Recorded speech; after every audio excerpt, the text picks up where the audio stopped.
Assalamualaikum warahmatullahi wabarakatuh. Pada kesempatan kali ini kita akan membahas mengenai statistika inferensial, yaitu parameter penduga. Pertama-tama kita harus mengetahui bagaimana konsep dasar penduga. Pada bagian ini kita akan membahas tentang dasar dari pendugaan dalam statistika inferensial.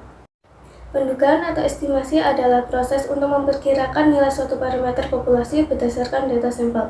Karena kita hampir tidak mungkin mengamati seluruh populasi, maka kita gunakan statistik sampel sebagai alat untuk menduga nilai sebenarnya dari populasi tersebut yang kita sebut sebagai parameter.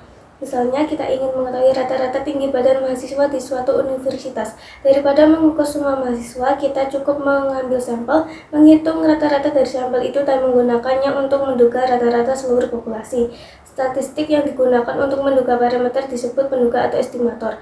Proses ini tidak lepas dari probabilitas karena selalu ada unsur ketidakpastian dari pengambilan sampel. Oleh karena itu, kita juga harus memahami sebaran sampling dari statistik yang kita gunakan.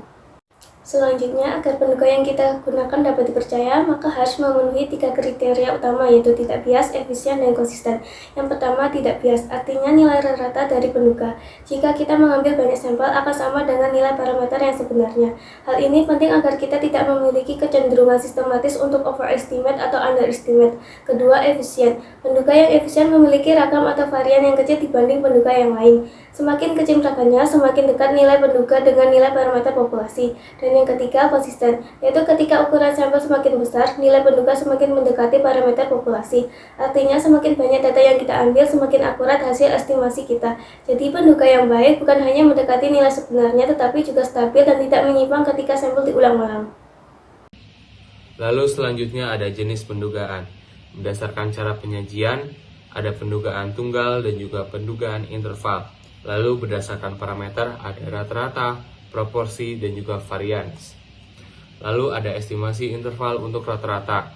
Untuk sampel besar yang nilainya lebih dari 30, gunakan distribusi normal, Z. Lalu ada sampel kecil yang nilainya kurang dari sama dengan 30, gunakan distribusi T. Contoh, EPH mahasiswa dan juga waktu produksi. Sampel besar dan kecil estimasi interval untuk rata-ratanya berbeda. Lalu ada estimasi interval proporsi, digunakan saat ingin menduga presentasi karakteristik populasi.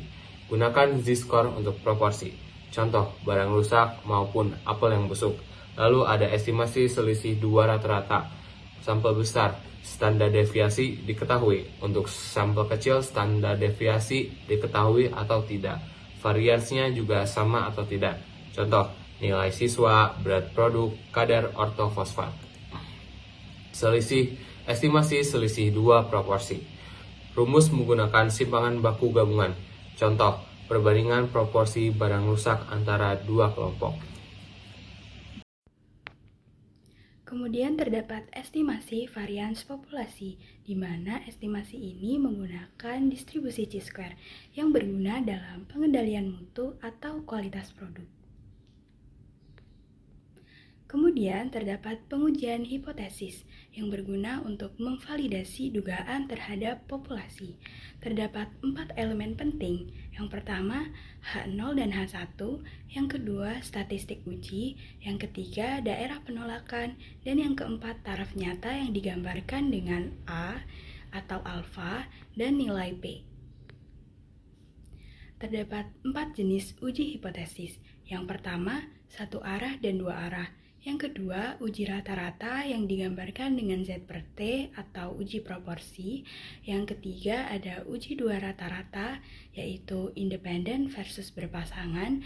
Dan yang keempat adalah uji varians. Contoh kasusnya, yang pertama yaitu emisi CO kendaraan, yang kedua efektivitas program diet, dan yang ketiga hasil tangkapan bubu dua perusahaan. Demikian presentasi dari kelompok 6, terima kasih.